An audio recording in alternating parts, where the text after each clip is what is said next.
Critters all, welcome back to another exciting episode of Critical Review.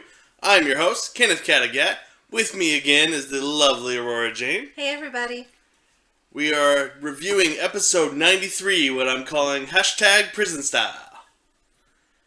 How you doing today? Good, little tired. Little tired? Little tired. Well, I'm glad you could make it out. I know the fans are probably happy to see you. We aim to please. So we start right with the Utugosh battle where we left off last week.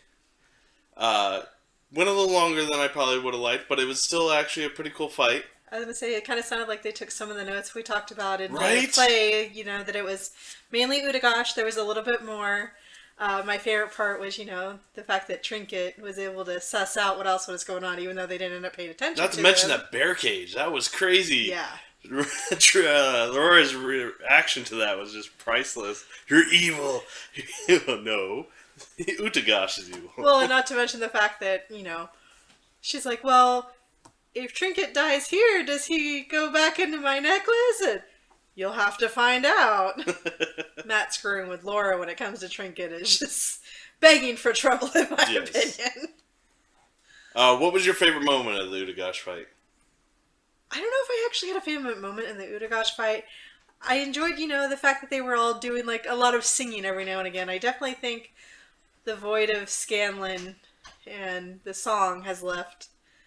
It's left a void, for lack of a better word. There was a lot of times when somebody would start saying something and then they'd start singing along to something or the other, and I don't know, I liked the fun aspect. They were testing the boundaries of copyright infringement a lot this episode. It's hard, you get into something and you start singing along, and it's also what brings out the fun. So, you didn't even like when Tova knocks over Keyleth and to get through the window, and that part was funny. Face planting damage, basically. I felt bad when Dobie tried to go through the window and took all that damage.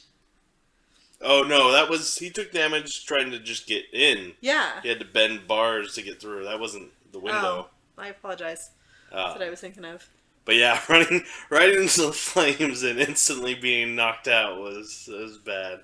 R.I.P. Dodie. Oh, that was the worst part of the episode. I'm curious. Oh no, they already plane shifted out. Yeah, I guess. So I know. That's I guess Tyrion can't even make a case for going back for Dodie.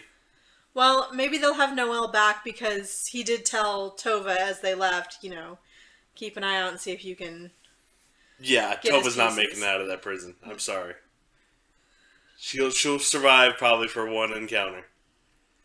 I'm curious if there was actually more to that or what, or if Matt's running something separate for her and some other friends. No, because even he was shocked she stayed away. It's just kind of backstory that you kind of hope their characters follow through on.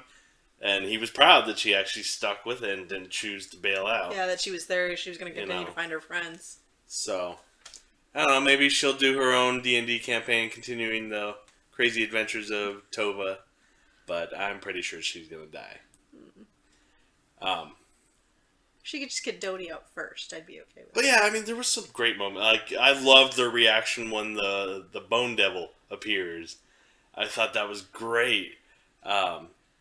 They did, even in the prison, they had that kind of tense moments that I was complaining about last week. So maybe Matt caught that episode. I would hope so. I would hope he would message me, but, maybe he just knew. Maybe he knew. Maybe he gets comments from other people. Maybe Colville even pointed it out, because Colville's always tearing apart his combat. Not harshly, just suggestions. It's always good to have creative criticism. Constructive criticism. Constructive criticism, yes. It's always helpful. Especially somebody you trust and that you can take it from. It's always a good thing. I like Terry getting in the ring of fire and, going into his little sanctuary bubble. It helped a little, but not much. I thought Terry was going to go. I was like, oh, here it is. Here's Terry's death moment. Well, he kind of had it in a way. He was like, do all their necklaces light up? Yeah. I liked that he stayed in Carrie. He's like, without Dodie, what am I even doing here? Yeah. Who's going to write a story? Yeah. And Grog, you're an idiot. I'm sorry. I get frustrated. I lash out when I'm angry. The prison was interesting. I had a little hard time following who was...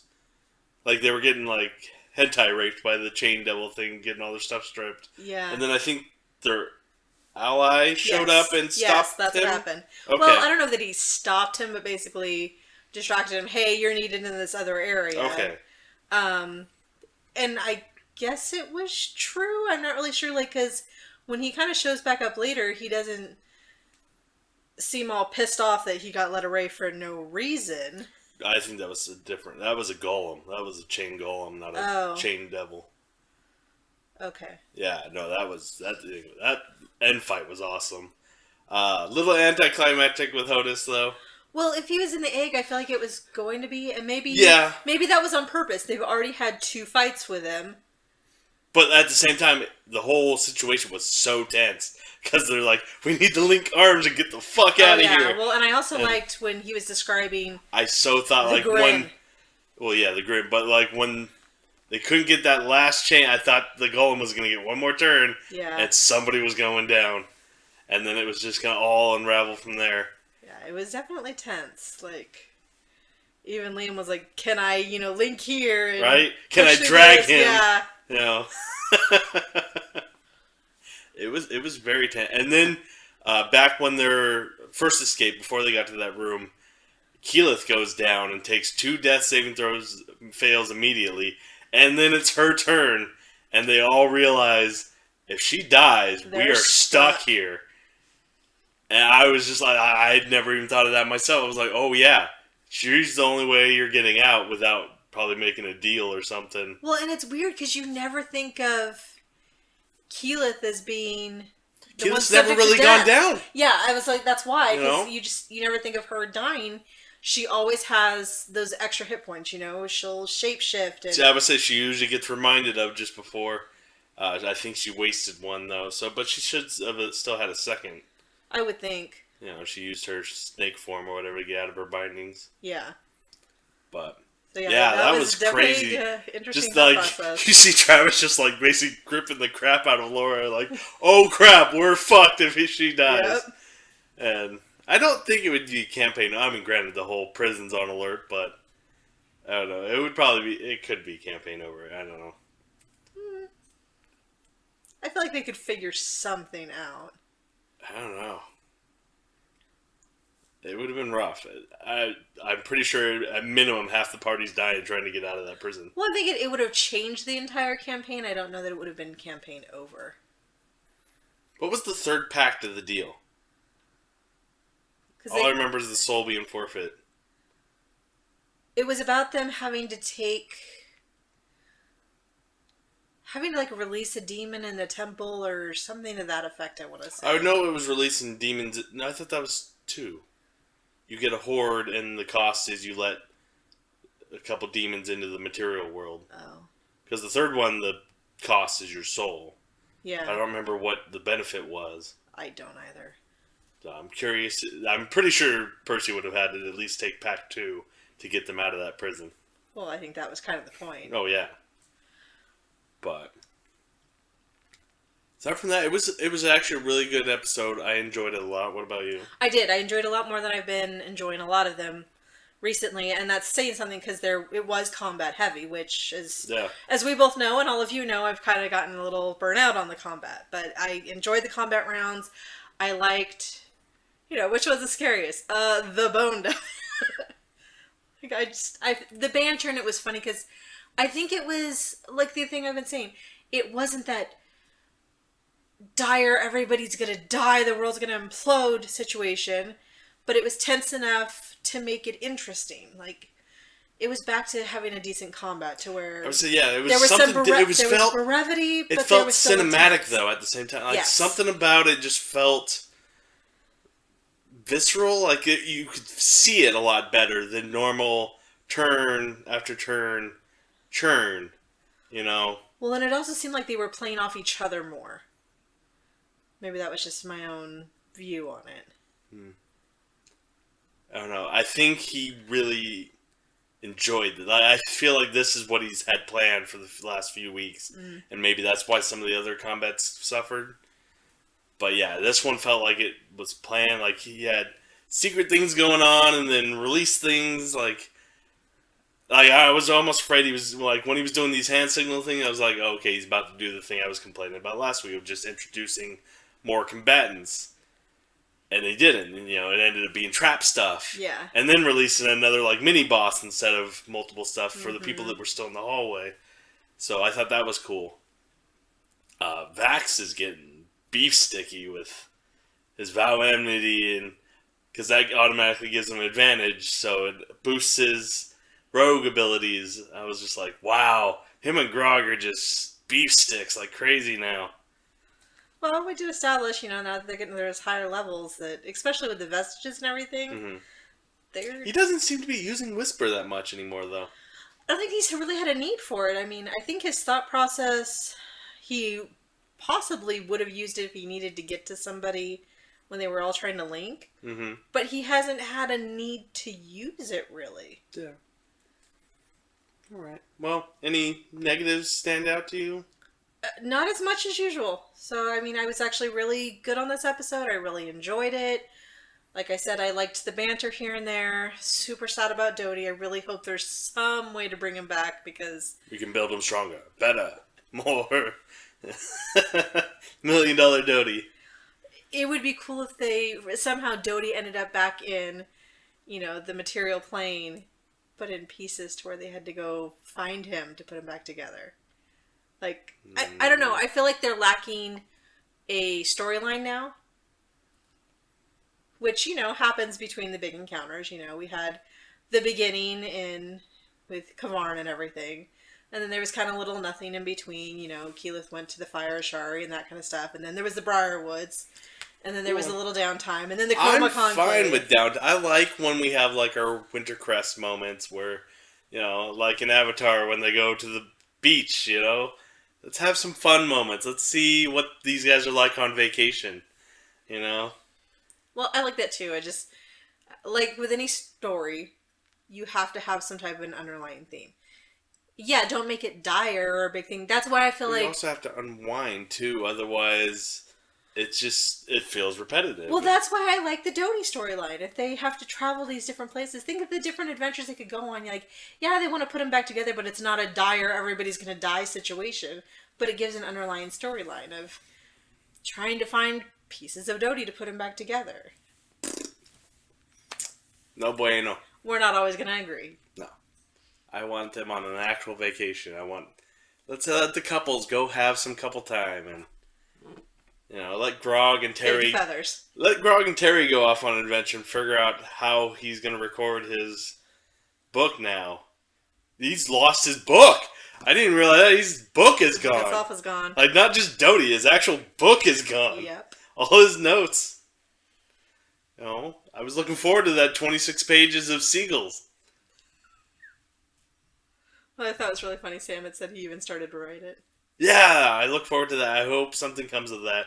I know Sam's crazy busy, but hey, if The Rock can make 15 movies a year, you can find a way, man. Come on. Pretty sure The Rock's got way more assistants than Sam does. Still. But yeah, anyway. Hopes for the next episode? Aside from the Dodie adventure? The Dodie quest! Anything else? That might actually happen? I swear to God, Matt, if you are actually watching and you do a Dodie quest, I'm going to be mad. I will be thrilled. I think it would Unless it's a quest back to hell to get Dodie. That would be cool. Or Dodie shows up and he's got, like, demonic runes all over him, and they have to rescue him. See, I'd be okay with that, too. That would be much cooler. Figure out a way to bring Dodie back. Boss battle Dodie would be so much cooler than scattered Dodie. I'm just saying it was a bit of both. That way, it's not a dire situation, but they could have some fun along the way, but there's an underlying quest. That's all I'm saying. However, here it comes. I would like to see... I forget where I was going with this. We're all on the edge of our seats. Come on. Stick the landing. It's something to do with Laura. Okay, Laura. Vex. Vex. Flying on her broom, stealing more shit from other players. No, I want them to go back and meet up with the the Slayer's Take. Okay. I'd like to see her and Mary Elizabeth. What's her character? Zara. Zara, who's in Whitestone. Yeah. Or no, they're still in Amon. Yeah. Yeah. I'd like to see some more Zara and Kasha. Okay, they're in Amon, not the Slayer's Take right now. Well, I mean, it could be either or both. We haven't seen them since they got left with the Fire Giants. I mean, we know they made it through, but we haven't seen them since. Nope. Laura and Taliesin go back to Whitestone for the Grey Hunt, because I'm really curious about seeing what that is. Vex and Keyleth go back to the Arashari. Vex. That's what I said. Shut up. Can't prove it. There's no rewind. Terry needs to either figure out how to get Dodie or how to record his book. Maybe he goes off on his own. Or maybe they go looking for Scanlan. Him and Grog. Okay with that too.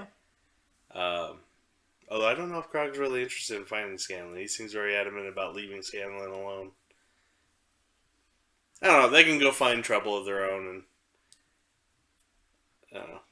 Fun city stuff or fun adventure stuff. Just let's get back to the happiness for a moment, and then crush them again.